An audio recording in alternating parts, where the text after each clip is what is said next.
Bonjour, alors dans cette vidéo, je vais vous parler de la résolution du système linéaire, mais pour cette vidéo, nous n'allons parler que de la méthode de pivot de Gauss. C'est comment est-ce qu'on peut résoudre un système linéaire en utilisant la méthode de pivot de Gauss. Alors donc nous allons l'appliquer directement sur cet exemple, comme ça vous allez voir à peu près comment ça se passe. Alors en gros, ce qu'on va faire, on va essayer de triangulariser cette matrice qu'on a ici. C'est-à-dire qu'on va chercher à mettre des zéros par ici, ok, ces éléments, en travaillant sur les lignes. Donc, on peut remplacer une ligne par une combinaison linéaire des autres. Et comme ça nous permettra de pouvoir mettre des zéros ici. Et une fois qu'on a des zéros là, on peut faire une remontée. En faisant la remontée, ça nous donne directement les solutions sans problème. Donc, ici, je vais l'appliquer maintenant. Regardez, par exemple ici, donc, on considère le pivot, donc on considère notre première ligne. Donc notre pivot ici c'est 6, ok. Donc ce que je veux faire, je veux par exemple faire que la deuxième ligne, je vais la remplir, puisque je veux avoir un 0 là, je vais la remplacer par la deuxième ligne, donc j'aurai 2. Si je veux avoir moins 2, je dois mettre moins 1 sur 3 de la première ligne. Comme ça, j'ai 2 moins 2, ça me fait bien 0. Je fais pareil pour la troisième ligne. Donc, je fais la troisième ligne.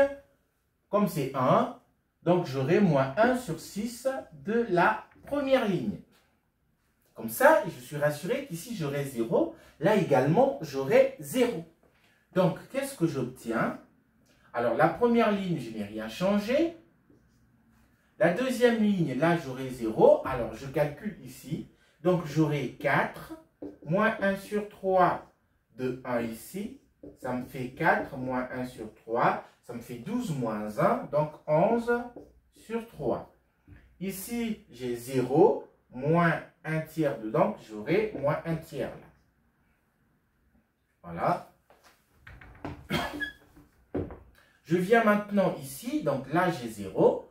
Au milieu, donc j'ai 2, moins 1 sur 6 de L1. Donc de 1, ça fait 2, moins 1 sur 6. Ça me fait 11 divisé par 6. OK? Donc, ici, j'ai 6, moins 1 sur 6 de 1. C'est-à-dire 6 moins 1 sur 6, ça me fait 36 moins 1. Donc, 35 divisé par 6. Voilà. Donc là, j'ai X, j'ai Y et j'ai Z. Qui est égal à... Alors, ici, la première ligne, je n'ai rien fait, donc je garde le 12. Par contre, ici, j'ai changé, donc je suis là, donc j'ai L2, c'est-à-dire 0, moins 1 sur 3 de L1, donc 12. Ça me fait 0 moins 12 sur 3, c'est-à-dire 4. Donc j'aurai moins 4 ici. Et au niveau ici, donc j'ai 6, moins 1 sur 6 de L1, c'est-à-dire de 12. Ça me fait 6 moins 2, donc 4. Voilà. Donc ici, j'ai fini. Donc il me reste juste à mettre un 0 là. Dès que j'ai 0 ici, eh ben, je pourrais trouver directement mes solutions. Donc ici, alors, étant donné que j'ai mis un 0 là, et que je cherche à mettre un 0 ici, le pivot que je dois considérer, eh ben, c'est celui-là. Donc, je vais travailler avec ces deux dernières lignes. Donc, je vais faire par exemple que la ligne 3, c'est la ligne 3, moins, donc il suffit de multiplier par 1,5, donc je fais moins 1,5 de la deuxième ligne. Comme ça, en multipliant par 1,5, j'aurai 11 sur 6. Donc, du coup, j'aurai 6, 1, 1. Ici, j'aurai 0. 1, 11 sur 3, moins 1 sur 3, sur 3. Là, j'ai 0, parce que j'ai 0 moins 1 deuxième de 0, 1 demi de 0, ça me fait 0. Là, j'ai 0. Et ici, j'ai 35 sur 6, moins 1 demi de moins 1 sur 3.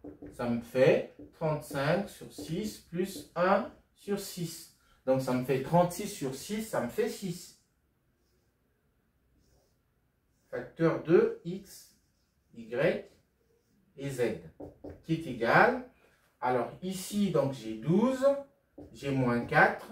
Alors là, j'ai donc 4 moins 1 demi de quoi? Moins 1 demi de L2, donc moins 1 demi de moins 4. Donc ça me fait 4 plus 2, ça me fait 6. Donc voilà.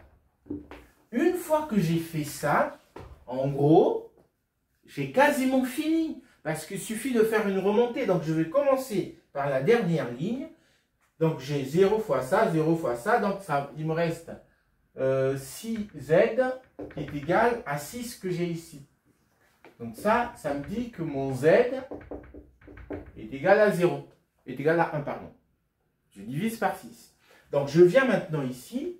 J'ai 11 sur 3 de y moins 1 sur 3 de z est égal à moins 4. Donc z c'est 1, donc j'ai 11 sur 3 de y qui est égal à moins 4 plus 1 sur 3. Puisque c'est 1, ça fait moins 3, je ramène de ce côté, ça me fait 1 sur 3. Donc j'aurai moins 12 plus 1, ça me fait moins 11 sur 3. Donc j'ai 11 sur 3 moins 11 sur 3, ça me dit que le y est égal à moins 1. Ok? Donc maintenant je reviens à la première ligne. J'ai 6x plus y plus z est égal à 12. Je connais le y et le z. Ça c'est moins 1, ça c'est 1, donc ça fait 0. Donc j'ai 6x est égal à 12. Ça me dit que le x est égal à 12 divisé par 6, ça me fait 2. Donc ma solution x, y, z, c'est en fait égal à 2, moins 1 et puis 1. Voilà comment on trouve la solution de ce système linéaire en utilisant la méthode de pivot de Gauss. Merci.